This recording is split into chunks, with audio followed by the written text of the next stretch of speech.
మాజీ మంత్రి BRS MLA KTR కు ఫార్ములా ఈ కార్ రేసు కేసు ఉచ్చు బిగుసుకుంటోంది. కేటీఆర్ కు ఏసీబీ నోటీసులు జారీ చేసింది. ఫార్ములా ఈ రేస్ కేసులో ఎల్లుండి ఉదయం 10 గంటలకు విచారణకు రావాలని నోటీసులో పేర్కొన్నారు. అయితే కేటీఆర్ మంత్రిగా ఉన్న సమయంలో ఫేమా నిబంధనల్ని ఉల్లంఘించి నిధులను విదేశాలకు తరలించారనే ఆరోపణలకు ఆయనపై ఏసీబీ కేసు నమోదు చేయడమే కాకుండా ఏవన్గా చేరింది. ఇప్పుడు మరో అడుగు ముందుకేసి ఈ నెల 6న ఉదయం 10 గంటలకు విచారణకు హాజరవ్వాలని కేటీఆర్ కు నోటీసులు ఇచ్చింది. సో ప్రాథమిక దర్యాప్తులో సేకరించిన సమాచారం ఆధారంగా ఒప్పందంలో చోటు చేసుకున్న పలు కీలక ఉల్లంఘనలను ఏసీబీ ఇప్పటికే గుర్తించినట్లు తెలుస్తోంది. వీటి ఆధారంగా నిందితులను విచారించే అవకాశం కనిపిస్తోంది.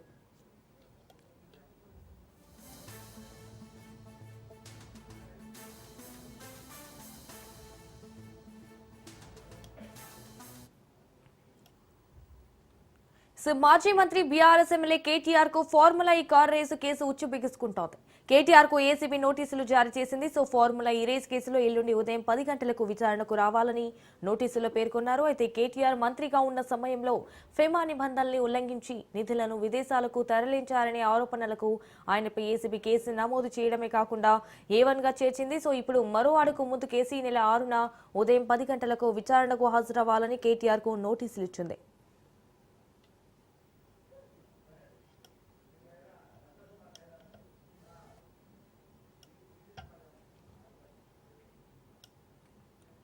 రైట్, ఇక ఇదే అంశానికి సంబంధించి మరిన్ని డీటెయిల్స్ మా ప్రతినిధి రత్నకుమార్ లైవ్ లో అందిస్తారు. రత్నకుమార్, ఇప్పుడు మరో అడుగు ముందుకేసి ఈ నెల 6న అంటే ఉదయం 10 గంటలకు విచారణకు హాజరవ్వాలని కూడా కేటీఆర్ కు నోటీసులు ఇచ్చింది. సో దీనికి సంబంధించి మీ దగ్గర ఉన్న అప్డేట్స్ ఏంటి?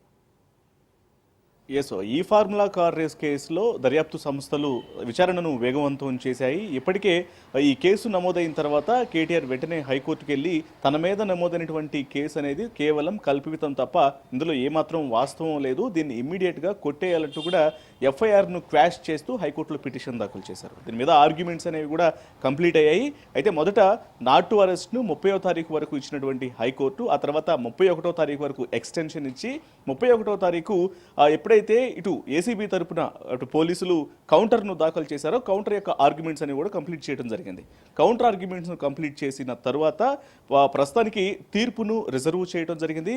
ఇక తీర్పు ఎప్పుడు వస్తుందనేది కూడా కొంత వేచి చూడాల్సినటువంటి అవసరం అయితే ఏర్పడుతూ ఉంటుంది. ఇదిలా ఉంటే ఇక ఒకవైపు హైకోర్టులో తీర్పు అనేది కొంత డిలే అయినప్పటికీ కూడా దర్యాప్తు సంస్థలు మాత్రం విచారణను వేగవంతం చేస్తూనే వచ్చాయి. ఇక ఒకవైపున ఇప్పటికే ఏసీబీ కేసు నమోదు చేసింది. కేసు నమోదుకు అనుగుణంగానే ఇక హైకోర్టులో తీర్పు అనేది రిజర్వులో ఉంది కాబట్టి ఈలోగానే కేటీఆర్ను విచారించాలన్నటువంటి ఉద్దేశంతో ఆయనకు నోటీసులు కూడా ఇవ్వడం జరిగింది. ఇప్పుడు ఈ కేసులో ప్రధానంగా A1గా కేటీఆర్ ఉన్నారు. ఆయన విచారించాలన్నటువంటి ఉద్దేశంతో రేపు అంటే 6వ తారీఖున ఉదయం 10 గంటల ప్రాంతంలో విచారణకు హాజరు కావాలి ఫార్ములా ఈ కార్ రేస్ కేసులో అనేటువంటి విషయానికి సంబంధించినటువంటి అంశాలను తెలియజేస్తూ కూడా ఆయనకు సమన్లు జారీ చేసింది. ఇక కేటీఆర్ను విచారించిన అనంతరం మిగతా ఇద్దరు నిందితులుగా ఉన్నటువంటి బిఎల్ఎన్ రెడ్డి అలాగే సీనియర్ ఐఏఎస్ అధికారి అరవింద్ కుమార్ వారిద్దరిని కూడా విచారించినటువంటి అవకాశాలు అయితే ఉంటాయి. ఇక ఇదిలా ఉంటే ఇక ఎప్పుడైతే ఏసీబీ కేసు నమోదు చేసిందో ఏసీబీ నమోదు చేసినటువంటి కేసుకు సంబంధించినటువంటి ఎఫ్ఐఆర్ను పరిశీలించిన అనంతరం ఇందులో మనీ లాండరింగ్ జరిగిందన్నటువంటి ఉద్దేశంతో ఈడీ కూడా రంగంలోకి దిగింది. ఈడీ అధికారులు కూడా ఇందులో ముగ్గురు నిందితులుగా ఉన్నటువంటి వారందరికీ కూడా A1, A2, A3గా వీరికి నోటీసులు జారీ చేయడం జరిగింది. ఇప్పటికే విచారణకు హాజరు కావాల్సినటువంటి బిఎల్ఎన్ రెడ్డి అలాగే సీనియర్ ఐఏఎస్ అధికారి అరవింద్ కుమార్ ఈ ఇద్దరు కూడా విచారణకు గైరు హాజరయ్యారు.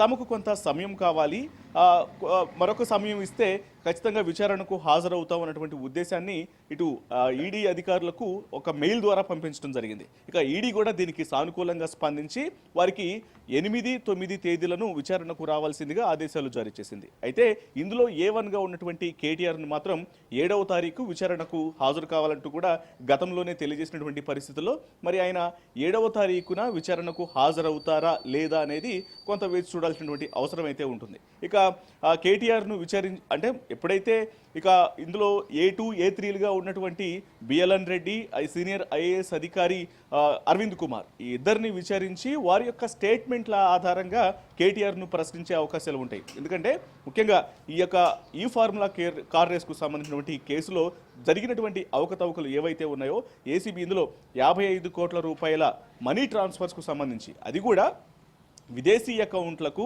2 దఫాలుగా ట్రాన్స్ఫర్ చేసినటువంటి అమౌంట్ను నేరుగా పౌండ్స్ రూపంలో చెల్లించడం జరిగింది. దీనికి ఆర్బీఐ పర్మిషన్స్ అనేవి లేవు. పౌండ్స్ రూపంలో చెల్లించినటువంటి సందర్భంలోనే 8 కోట్ల రూపాయలు అదనపు భారం అనేది హెచ్ఎండిఏకు పడింది. ఆ అమౌంట్ను కూడా హెచ్ఎండిఏ పే చేయాల్సినటువంటి వచ్చింది. కాబట్టి వీటన్నిటికి సంబంధించి అసలు ఆర్బీఐ పర్మిషన్స్ అనేవి ఎందుకు తీసుకోలేదు, దీనికి సంబంధించినటువంటి ఒక కమిటీని ఏర్పాటు చేయకుండా ఫెమా నిబంధనలను ఎందుకు ఉల్లంఘించాల్సి వచ్చింది అనేటువంటి అన్ని అంశాల మీద వైపున ఏసీబీ, మరోవైపున ఈడీ అధికారులు దీని మీద దర్యాప్తు చేసినటువంటి అవకాశాలు ఉంటాయి. సో వీటన్నిటికీ సంబంధించి కూడా ఇక త్వరలోనే వీరు విచారణకు హాజరు కాబోతున్నారు. కాబట్టి ఇక 6వ తారీఖున ఏసీబీ విచారణ ఉంటుంది కేటీఆర్కు, అలాగే 7వ తారీఖున ఈడీ అధికారులు విచారణకు రమ్మని చెప్పారు. కాబట్టి 7వ తారీఖు ఆ యొక్క విచారణ అనేది కొనసాగుతుంది. సో ఈ రకంగా వరుసగా ఇటు ఏసీబీ, ఈడీ 2 దర్యాప్తు సంస్థలు కూడా యొక్క ఫార్ములా ఈ కార్ రేస్ కేసుకు సంబంధించి కూడా తమ యొక్క దర్యాప్తును వేగవంతం చేసి ఈ ముగ్గురిని కూడా విచారించాలని భావించినటువంటి నేపథ్యంలో వీరికి వేరువేరు డేట్లు ఇచ్చి సమన్లు జారీ చేసి విచారణకు పిలిచినటువంటి పరిస్థితి ఉంటుంది. రత్నకుమార్, ఇటు ఒప్పందంలో చోటు చేసుకున్నట్టే పలు కీలక ఉల్లంఘనలను ఏసీబీ ఇప్పటికే గుర్తించినట్లు తెలుస్తోంది. సో అంటే వీటి ఆధారంగా నిందితులను విచారించే అవకాశం ఉందా? ఎస్, ఖచ్చితంగా. ఇందులో ఈ కేసులో ఎన్ఫోర్స్మెంట్ డైరెక్టరేట్ ఈడీ విచారణ పూర్తిగా జరిగినటువంటి మనీ లాండరింగ్ జరిగిందన్నటువంటి ఉద్దేశంతోనే ఈ యొక్క విచారణ అనేది ముందుకు వెళ్ళబోతోంది. ఎందుకంటే పే చేసినటువంటి 55 కోట్ల రూపాయలు కూడా అప్పుడు అధికారులుగా ఉన్నటువంటి వ్యక్తులు ఎవరైతే ఉన్నారో సీనియర్ ఐఏఎస్ అధికారి అరవింద్ కుమార్, అలాగే బిఎల్ఎన్ రెడ్డి, ఇద్దరు పూర్తిగా ఆ ప్రొసీడింగ్స్ మొత్తాన్ని అంటే ఎఫ్యూఓకి ట్రాన్స్ఫర్ చేసినటువంటి 55 కోట్ల రూపాయల ట్రాన్సాక్షన్స్ మొత్తాన్ని కూడా దగ్గరుండి పర్యవేక్షించినటువంటి వ్యవహారం ఏదైతే ఉందో ఇదంతా కూడా ఇటు వీళ్ళిద్దరి చేతుల మీదుగానే జరిగింది. కాబట్టి ఒకవైపున మనం కోర్టులో కూడా వాదనలు జరిగినటువంటి సందర్భంలో కేటీఆర్ తరపున న్యాయవాదులు కూడా తమ యొక్క వాదనలు వినిపిస్తూ వారు చెప్పినటువంటి అంశాలు ఇది పూర్తిగా అధికారుల ద్వారా జరిగినటువంటి ట్రాన్సాక్షన్సే తప్ప ఇందులో కేటీఆర్కు ఎటువంటి సంబంధం లేదు. ఆయన ఆ సమయంలో మంత్రిగా ఉన్నప్పుడు కేవలం సైన్ మాత్రమే చేయటం జరిగింది. ఇందులో ఆయనకు ఎటువంటి ప్రమేయం లేదు. ఆయనకు బెయిల్ ఇవ్వాలి అంటే ఆ పిటిషన్ను క్వాష్ చేయాలి, ఎఫ్ఐఆర్ను క్వాష్ చేయాలి అటువంటి వాదనలు కూడా వినిపించారు. కాబట్టి సో వీటన్నిటికీ సంబంధించి కూడా ఆర్గ్యుమెంట్స్ అనేవి జరిగే అవకాశాలు ఉంటాయి. కానీ ఈడీ మాత్రం ఇందులో జరిగినటువంటి అవకతవకలకు సంబంధించి, ఎందుకంటే ప్రభుత్వ సొమ్మును అధికారంలో ఉన్న వ్యక్తులు దుర్వినియోగానికి పాల్పడుతూ ఫెమా నిబంధనలను ఉల్లంఘిస్తూ మరోవైపున ఎలా మనీ లాండరింగ్ జరిగి ఉంటుందన్నటువంటి ఉద్దేశంతోనే మొదట ఈసీఐఆర్ నమోదు చేసింది. Prevention of money laundering act ప్రకారం పిఎంఎల్ఏను నమోదు చేసి ఆ తర్వాత వీరిని విచారించాలని డిసైడ్ అయింది. కాబట్టి ఖచ్చితంగా జరిగినటువంటి ట్రాన్సాక్షన్స్కు సంబంధించి ఆ రోజు అంటే ఎటువంటి సమావేశం అనేది ఒక కమిటీ అనే దాన్ని నిర్దేశించకుండా ఎందుకు ఈ ట్రాన్స్ఫర్స్ అనేవి చేయాల్సి వచ్చింది, ఈ విషయాలన్నిటి మీద కూడా ఈడీ అధికారులు ఇప్పటికే నోటీసులు ఇచ్చున్నారు. కాబట్టి విచారణలో మరిన్ని కీలక విషయాలు కూడా బయటకు వచ్చే అవకాశాలు అయితే ఉంటాయి. Right Ratnakumar, thank you for the live updates.